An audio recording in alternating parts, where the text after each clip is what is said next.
of the Sewer Authority Midcoastside Board of Directors for July 22nd, 2024 to order. Can we have a roll call, please? Director Penrose. Here. Director Decker. Here. Director Ruddock. Here. Director Slater Carter. Present. Director Clark, I understand, is not able to make it today. An emergency. It's an emergency. And Chair Dye. I'm here. Thank you. Do we have public comment for items that are not on the agenda? We have one. Okay. Go ahead. Board of Supervisors today had a special meeting in which they voted to continue a motion they had on the agenda today to rewrite and amend a Scott Wiener bill. Going to be on the agenda, but or on the statewide ballot, but won't. I think it's Prop 34. Prop 34 essentially is and the Board of Supervisors passed this and they're going to be voting on it in August. This is essentially to have affordable housing be able to be built on any county lands, whether it's in the coastal zone or not. Cities can do it, and so it will loosen up the zoning regulations for communities.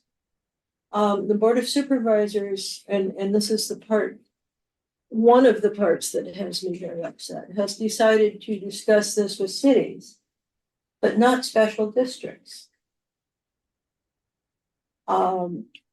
Special districts provide schools, fire, sewer, water, sanitation, parks.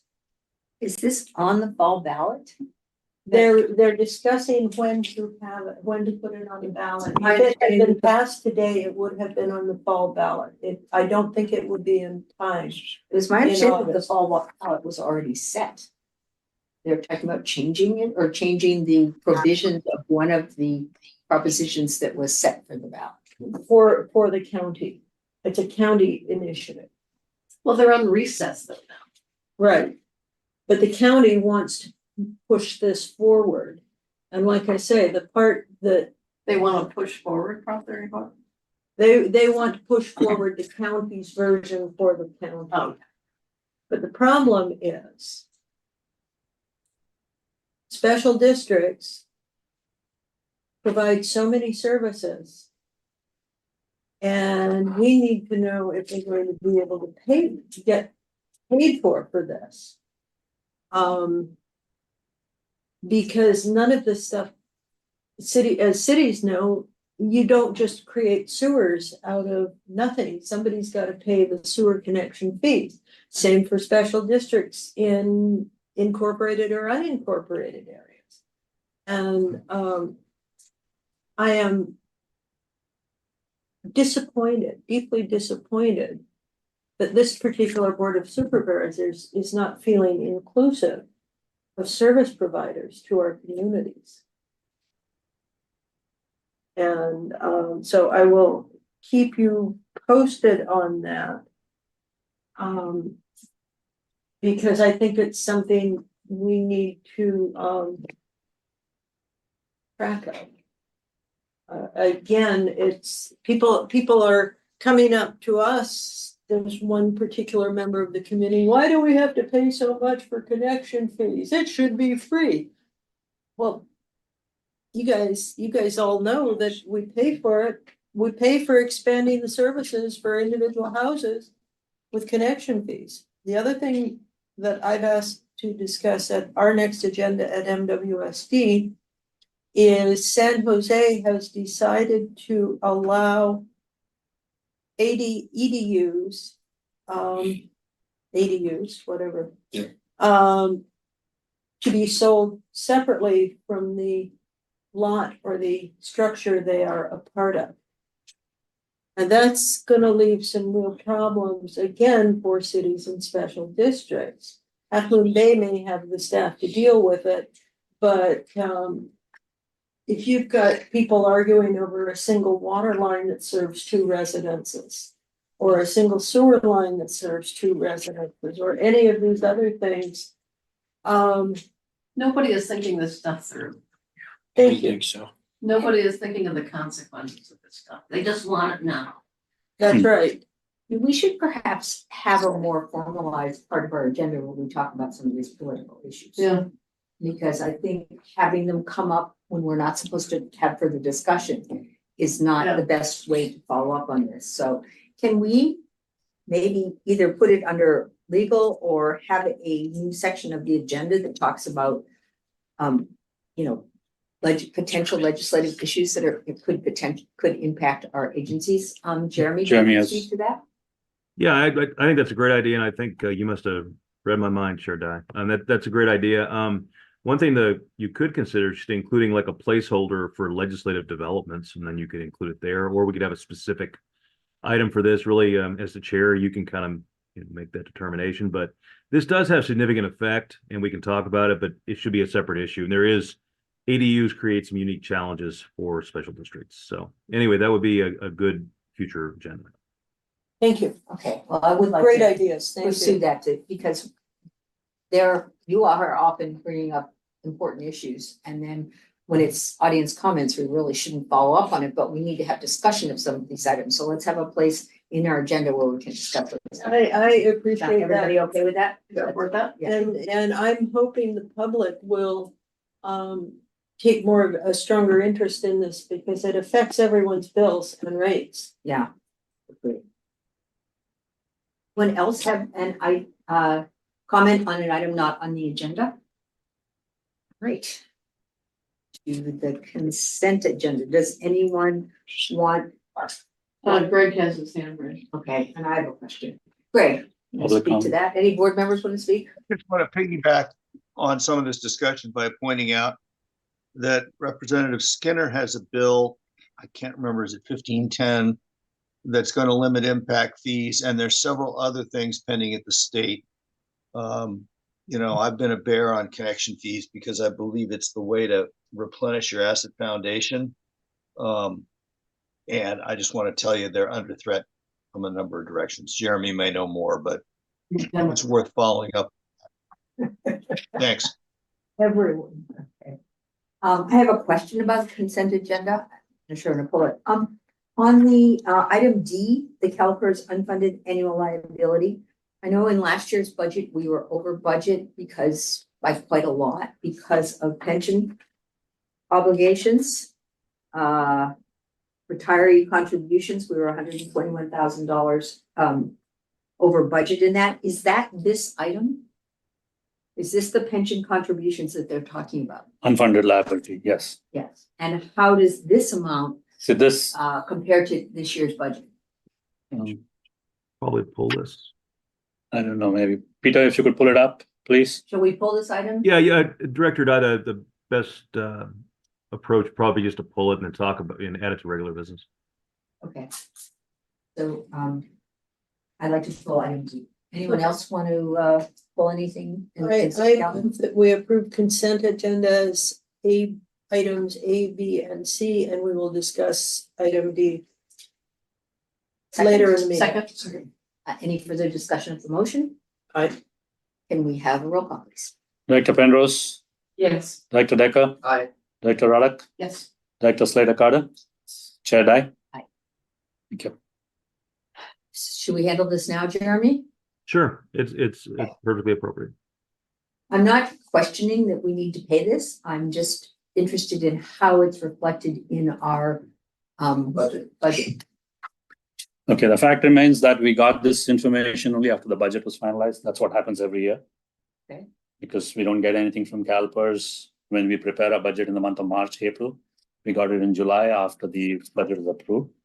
So this is, but we also would like to point out that if you do a single lump sum payment, you would have an annual savings of 10,123. I'm Correct. sure you've Which noted is that fine, too. yes. Yeah. Now, to find out how much we have accounted for in the budget, I request to see if Peter Medina has got any information as to how much we've accounted for. Working on it. Okay. I pull it up right now. You need some more time, we can bring it back at the end of the, No, I believe I have it. So I just want to verify I'm capturing all the correct accounts. Just bear with me for just a quick moment.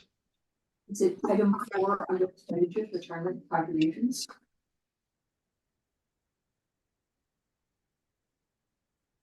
We budgeted $349,000. how much? $349,000. Okay, so 349,000 is what we budgeted, and we're now paying 302,698. And there's nothing else that goes in item 4 in the budget. Great. That's what I wanted to know. Thank you very much. Do we have a motion to approve item D? Move approve. Second. Any further discussion? We have roll call, please. Director Penrose, Yes. Director Decker, Yes. Director Radek, Yes. Director Slater Carter, Yes. Chair Dye. Yes. Thank you. Moving on to regular business. Status update on annual comprehensive financial report. Yes, so here we are again. Our finance team comprising of George Evans, Callie, and Peter Medina as a consultant have done it again 3 times in a row. And we got this award starting 3 years back, like I told you. But just to give an update of what's been happening to audit, for some of you who've been on the board for some time, you would have noticed that 5 years back, we had several issues in the audit. We had to do 2 audits in a year, got stuck. And this is a very big accomplishment for us. This is the highest form of recognition in the area of governmental accounting. I'm sure most of you are aware of it.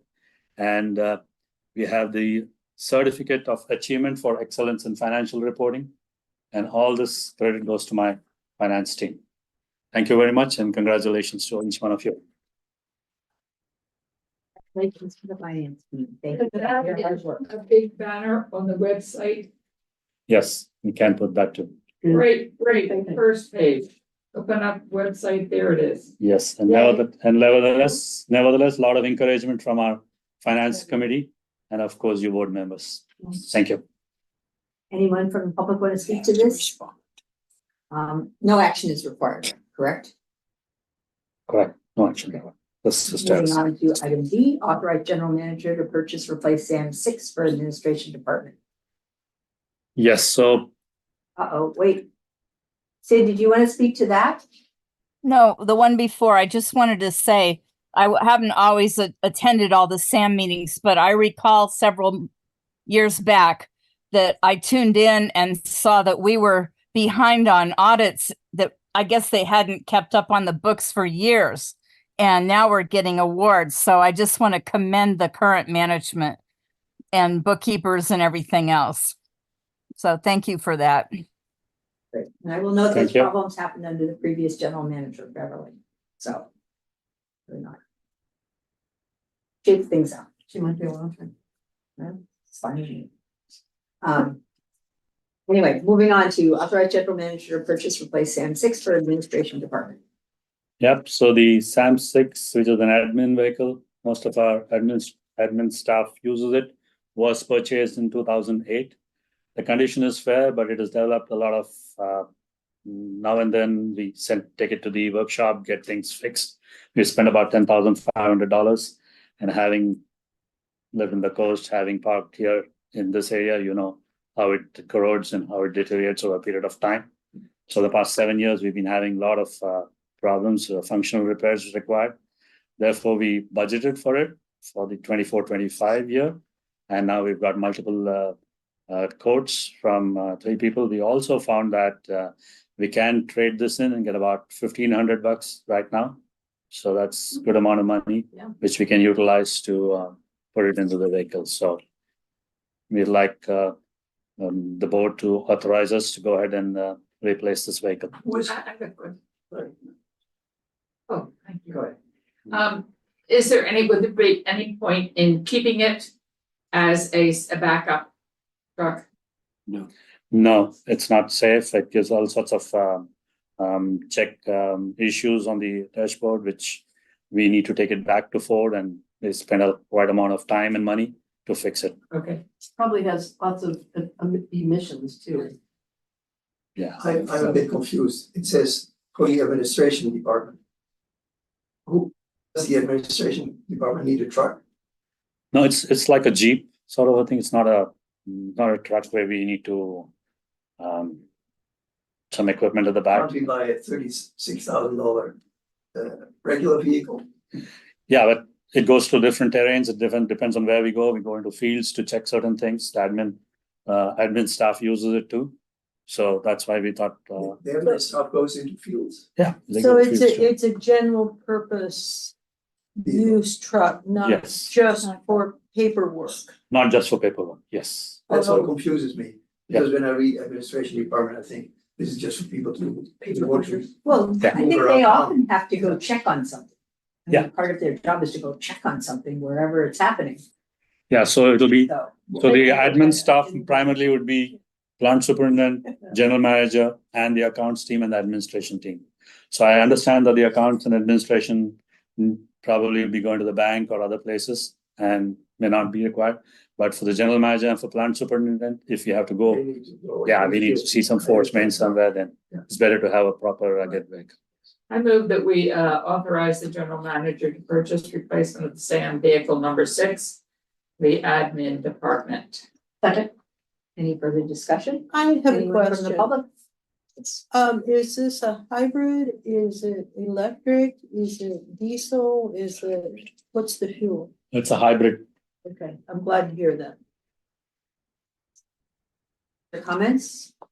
Okay, we'll roll call please. Director Penrose, Yes. Director Decker, Yes. Director Radek, Yes. Director Slater Carter, Yes. Chair Dai. Yes. Thank you. Item C, set salary and terms and conditions of employment for unrepresented employees and approve unrepresented employees salary schedule retroactive to July 1st, 2024. Yes, amongst the unrepresented employees, we have one unrepresented employee on board, which is the finance officer.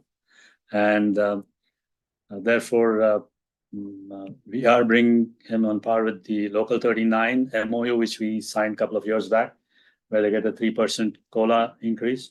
So this is the same thing which is applicable to our finance officer, and we just bring it to the board to get approval. Yes, we did this before too. Yes. Pardon me? Yeah, We did this. before. every year, July 1. Yeah. It's a change. He's So- not part of the union, so we have to vote on it separately. Yes. Yeah. That's correct. So moved. So I don't know. Second. Yeah. Any further discussion? Anyone from the public want to speak? All right, do we have a roll call, please? Director Penrose. Yes. Director Decker, Yes. Director Radek, Yes. Director Slater Carter, Aye. Chair Dai. Yes. Thank you. Powering through here, guys. D, set biweekly employee salary schedule effective July 1st, 2024. This is just a regularization, ratifying it. I mean, bring it to the board.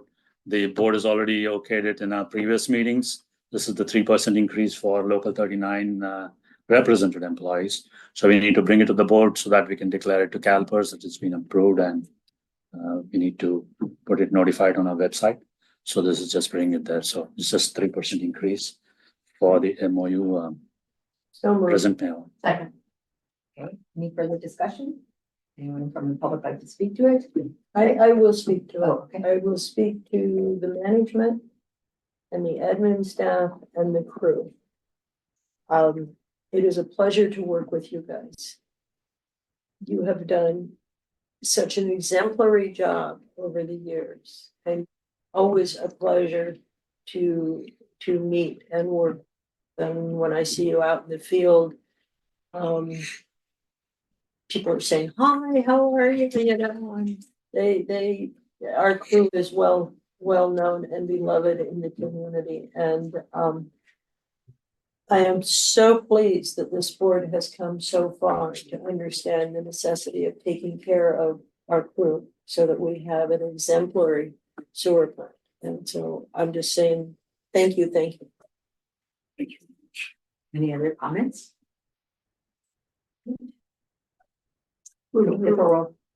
Second better. Have a motion? Roll call. Yeah. We had- We need a roll call. I think we We had. need a roll, no, we had a motion and a second, and now we Right, have a now we roll need a call. roll call. Director Penrose, Yes. Director Decker, Yes. Director Radek, Yes. Director Slater Carter, Yes. Chair Dai. Aye. Thank you. Right, general manager's report. Okay, we do have the complete package. If you have any questions, otherwise I'd like to just give you a quick update on the Princeton pump station with some pictures.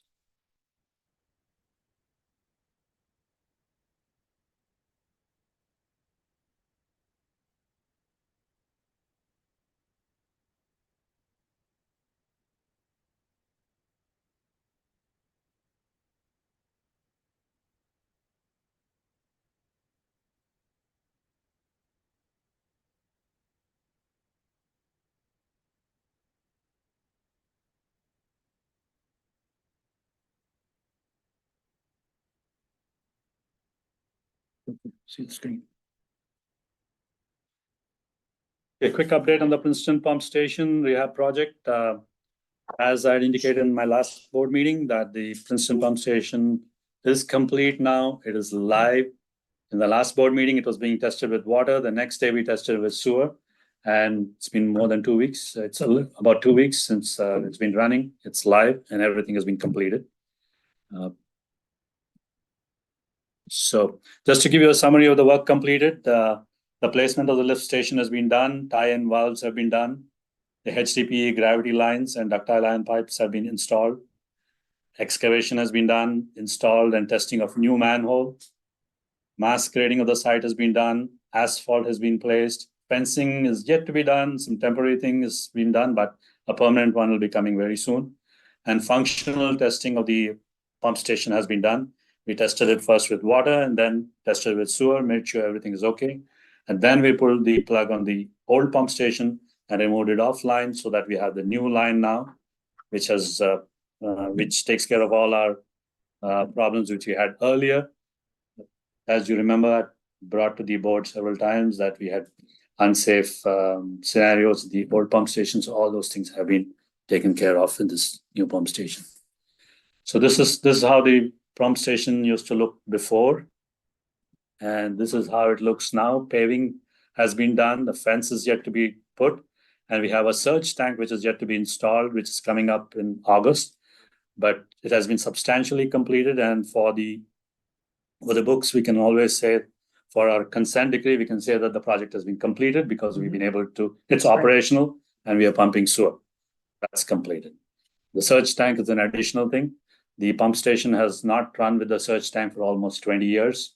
So another month or two would not make much of a difference. It'll be ready by August or September. We had some delivery issues, but we went ahead with the operation. Were there any?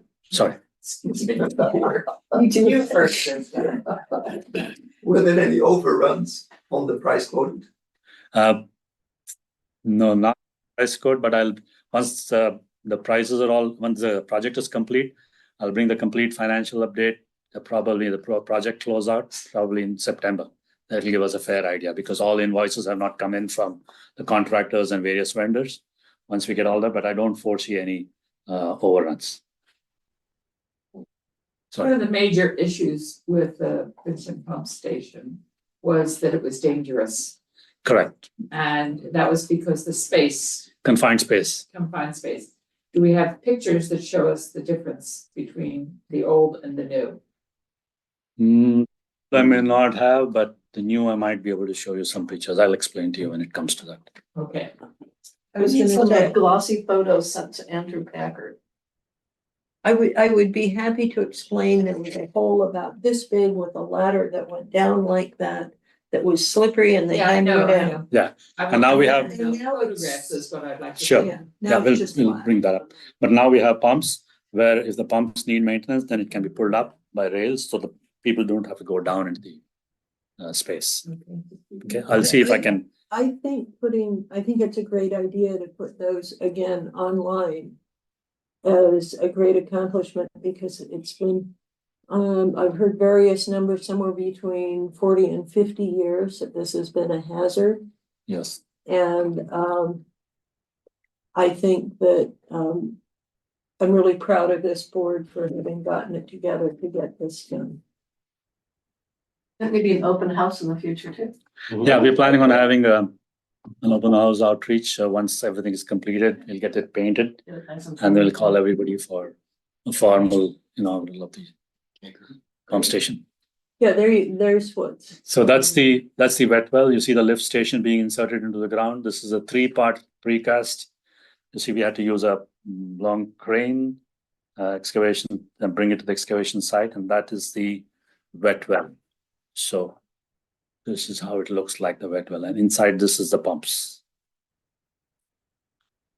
So you see these the mechanical pipings. On the right side thing is the flow meter, and the left side is the check valves and other things, which is in the vault in the lift station.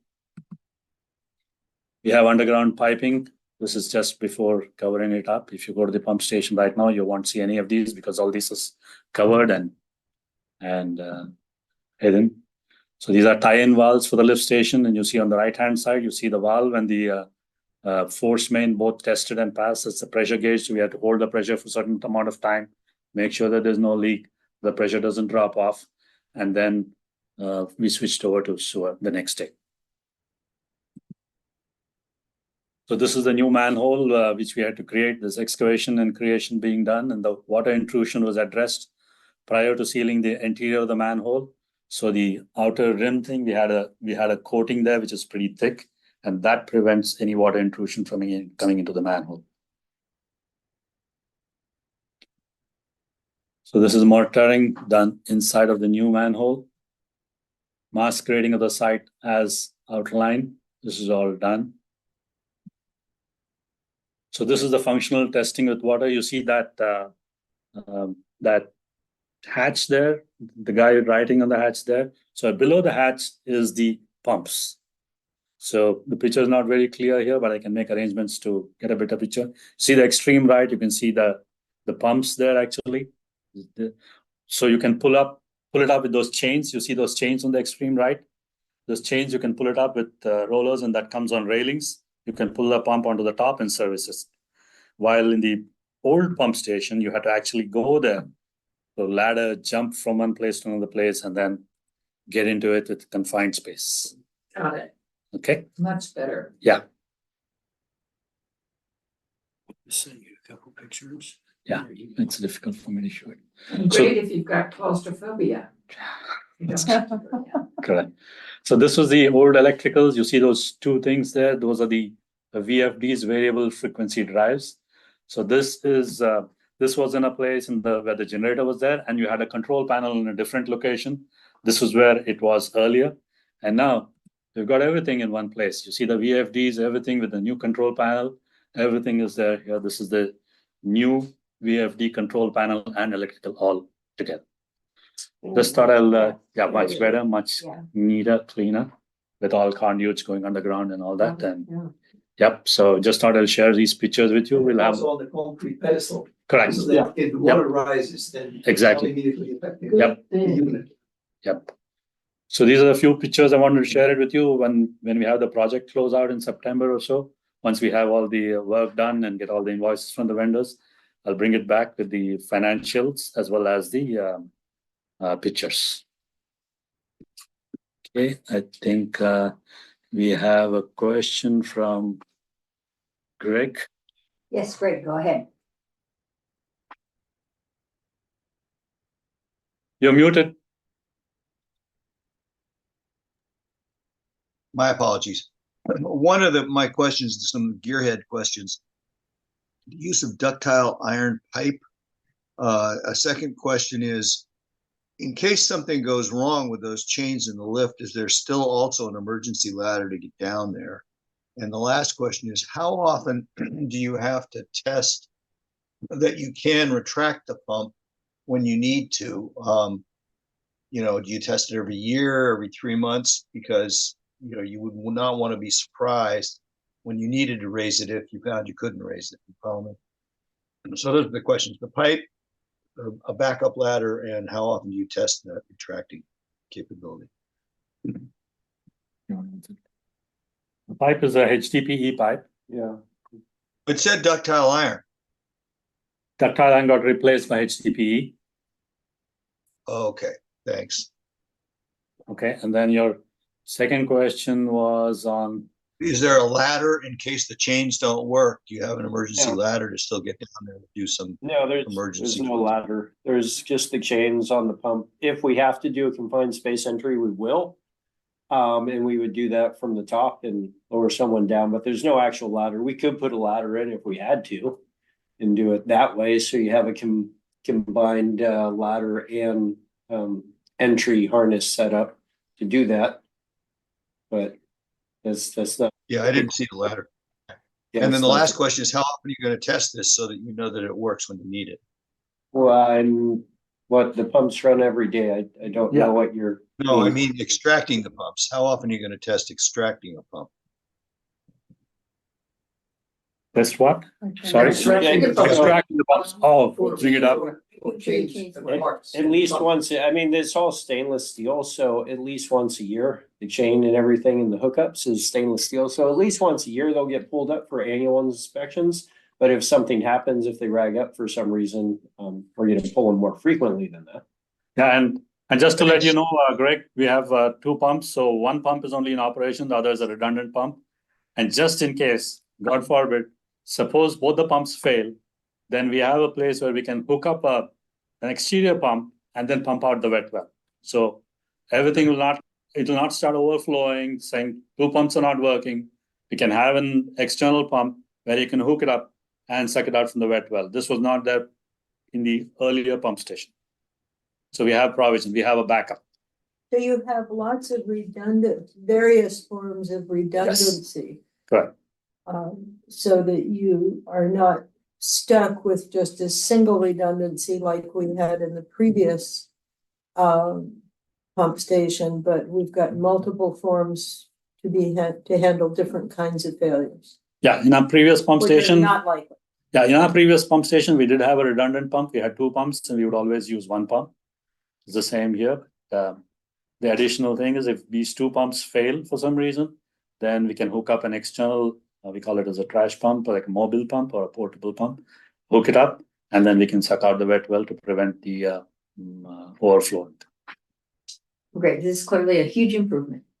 So, Thank you. any more questions? I think it's well designed, given the fact that when it went in initially, we didn't know about Endangered Species Acts and those kinds of things. And now we've got a marsh right there that we have to be very careful of too. Oh, it's in a good location. I guess moving on to attorney's report, but I did want to say this meeting is not being recorded by Pacific Coast Television, just so people know. But it is being recorded and it won't show up on their website. But Actually, it will show up on. No. Oh. I see, okay, Yes. got it. I just wanted to clarify for the public No, that, it's still going live on PCT. great. Thank you, PCTV. I think you do a great job. PCT came to the old car show Ah. at the harbor yesterday, Yep. and they were there with their dancing shoes on. Great. Okay, moving on to attorney's report. Yes, thank you, Chair Dye. I was asked to give a short presentation on making conservation a way of life. We talked about that at the last board meeting, so I just have a short presentation if I can share screen. Yeah, just a second. Okay. Yep, you have control. Okay. Now, I want to keep this short, so this is only 2 slides, but I do have a longer memo that I will forward to the board tomorrow morning. So if you want to get additional detail or share it with your legal counsels, you'll be able to do that. So at the last board meeting, first of all, I should ask, can everybody see the PowerPoint presentation? No, it's Could you enlarge showing it? good on Zoom. Yeah, go to slideshow, please. You can go to Oh. slideshow. Yep, good point, good point. Let's see here. How about now? Better. Better. All right. So I was asked at the last board meeting, and I think Director Slater Carter brought it up, that there's this, new regulation that was passed by the State Water Board. The way the media portrayed it, it made it seem like it was a new law, as in like a statute, but it wasn't. It actually was a regulatory response to 2 bills. Laura Friedman, Ventura County area legislator, was the sponsored 2018 during kind of like the last big drought. Really pushing to get people more water efficient. And so one of the things that the Friedman bills did was mandated that urban water suppliers come up with essentially agency-wide water budgets for efficient water use. And if the agency exceeded those water budgets, or individuals exceeded those water budgets that caused the agency to, it established consequences for it. So the basic structure, and so the State Water Board has done their thing, and recently they finalized their regulations for what non-wasteful water use is supposed to look like in California, both indoor and outdoor. And it was called, the water use objective, which I'm going to, so each agency, each urban water supplier will have a water use objective that they have to hit, that they are deemed, if they hit it, to be, operating efficiently and non-wastefully. So it applies to all urban water suppliers or suppliers essentially providing more than 3,000 acre feet per year. There are some exceptions if you're under 3,000 acre feet per year. If you have one entity owns multiple systems, sometimes you have that. And by the way, 3,000 acre feet, since we normally talk about MGD, million gallons a day at SAM, 3,000 acre feet a year equates to approximately 3 MGD. Just for those who want to think of things in wastewater terms. So if you're less than that, you may be able to avoid some of the more draconian aspects of this regulation. Just something to think about. So the regulation objects, it requires the water use objective for each agency, and it comes from 6 separate sub budgets that the agency is required to develop.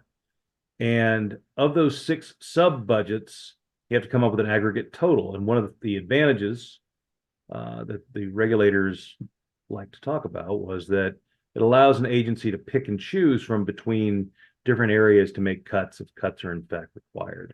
So in order to avoid the adverse consequences on customers. And one of the things that was brought up the last board meeting, which this regulation I don't think really does account for, is the fact that water agencies may have debt service and capital obligations based upon a certain sale of water. And if your water use objective is a lot lower than that, it's going to cause your rates to go up because you're going to have enough, you're going to sell less. When you sell less water, it's going to cause your rates to go up because you're spreading the cost over less units, the total cost of particularly capital over less total sales. So it is a significant issue a lot of agencies are going to have to deal with. So the 6 different budgets, they're listed right here: indoor water efficiency, and there's pretty well-established benchmarks for that. A lot easier in new residential construction than it is in existing, because obviously retrofitting existing fixtures and toilets and showers can be really expensive, and people typically don't do it unless they're doing a major overhaul of their house. So that's a tougher one for existing construction as opposed to new construction. Water loss is one. A lot of agencies lose a lot of water from leaking pipes, from line breaks, from any number of things associated with aging infrastructure. So that's one of the 6 sub budgets. Outdoor residential use, that's a biggie, because in some areas, I should say, that in some parts of the state, that's over 60% of a individual household's use is outdoor for irrigation, right? So that's a big one right there.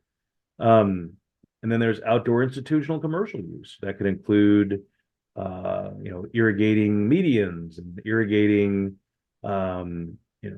property or dust suppression, any number of different things associated with industrial and commercial uses, which there's thousands of potential they call it CII, commercial, industrial, institutional. And there are a great many of those. And being efficient in each of those many CII uses is complicated, right? Because it's different factors apply to different kinds of uses. Did I have a question? Plant nurseries? It does. It will. I mean, that would be if it would apply to plants and nurseries. This applies to urban water use, not agricultural. And so on that one, I'd have to dig a little deeper, because that's kind of right on the border between agricultural and urban, isn't it? So I'd have to get back to you on that. I think that's a close call. But it's a great question. I can follow up on that as to whether, but yeah, that's it. I think there are some other ones that are easier. Most of your typical institutional, commercial, non-residential water use that's not irrigation would fall into this number 4. The 5th bucket is variances and temporary provisions. There are opportunities for variances, particularly over the short term as people are trying to come into compliance and get more efficient. And then the final one is there's a recycled water bonus. It's a separate, again, sub budget, particularly in the context of indirect potable recharge and direct potable recharge in some cases, and for those who are developing those projects. There is a potential bonus for member agencies and agencies that are involved with use of recycled water. And so that is one that it's not as broad as you might think. It only allows certain types of recycled water use to get additional, essentially a plus up for the use of recycled water. But, for example, Orange County Water District, the member agencies within Orange County, because you have the 130 MGD indirect potable recharge project, they get to take a 15%, up to a 15% incentive bonus. And so it was something that was actually a big part of negotiated as part of the legislation that led to this regulation. Okay, so when does this water objective take effect? It starts right away, January 1st, 2025. And each subsequent year, each supplier has to calculate its objective based on the regulatory guidelines as the aggregate of the 6 budgets I just went through. And then beginning in January 1st, 2027, you got to demonstrate compliance with the water use objective. Shortly thereafter, if you don't meet the objective, even though as an agency, you may be doing everything to be efficient you could potentially be fined by the water board, and there's specific provisions for that. I will say it's controversial in the sense that mandating water agencies to charge people more, essentially, because of their water use, I think has some Prop 26, Prop 218 issues that could come up in the future. Although penalties are one of the exceptions for Prop 218 and Prop 26. So that's going to be a area, I suspect, of future litigation. So with that concludes my presentation, and I will stop sharing. The water supplier? What's that? No. Okay. MWSD is and CCWD. Okay, good. I just wanted to But- clarify that. The reason I brought it up is because this is going to affect the flow into the sewer plant. Mhm. That's And true although also. we supply water. Our income is based on the flow into the plant, essentially. And I'd like to know how these 3-ring circuses of regulators can't realize there are other rings in the circus and talk to them. So we've got one demanding we use less water and the other saying build more houses as fast as you can. Exactly. Yeah. Yeah, it's a good point. Yeah, particularly for agencies who have, where Director Slater Carter's point is going to come in is, particularly if you have existing indoor water use that's replaced with more efficient indoor water use. There's only 2 real ways to decrease your indoor water budgets. One is to replace fixtures and showers and toilets. That's one way. That's probably the easier way. The harder way is change behavior. Take less showers, flush less toilets, things like that. That's that really requires people to change their behaviors. In a lot of cases, people aren't really being wasteful in that context. I guess maybe I sometimes. remember the 70s. If it's yellow, let it mellow. Put the brick in the tank. Thanks for that. Yeah, so These people are nuts. I think there has been a lot of conservation. Yeah, Been but some- there has. I know. I'm waiting to see if there are any other board members who want to comment. Any other board members want to comment? Great. No. Would you like to comment? You're on mute, Greg. I wonder if Jeremy could paste into the chat something about the bill number or a link. I'm curious if anybody in preparation of this bill has considered the financial impacts of the cost of this regulation.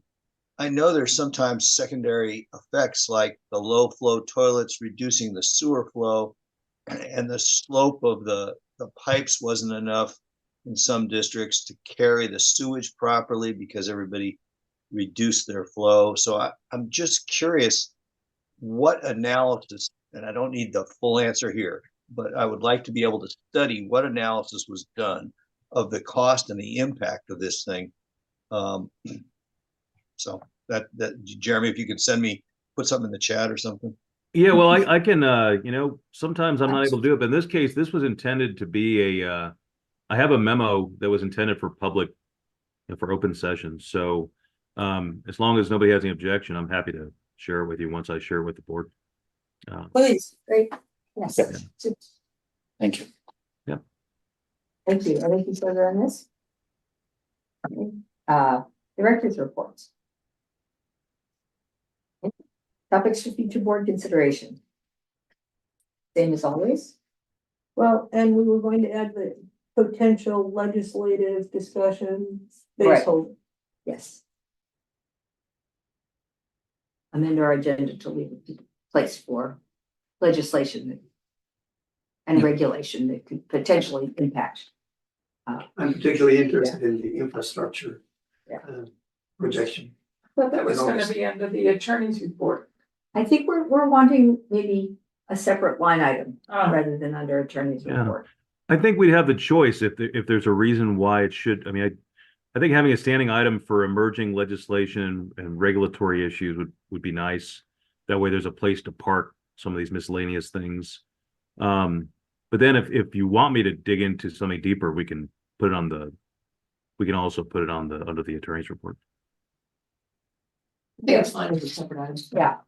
Maybe, So maybe what, right before the attorney's report, so that you can speak to it, but let's make a proposal. Let's So do it would be emerging legislation and regulation, Yeah, something like that. I like Legislative legislative update. separate. I agree. Yeah, because but I'm saying the right public- before attorney's report, because then he can immediately. Right, because the public isn't aware that Yep. this is an agenda item and they can tune in Sure.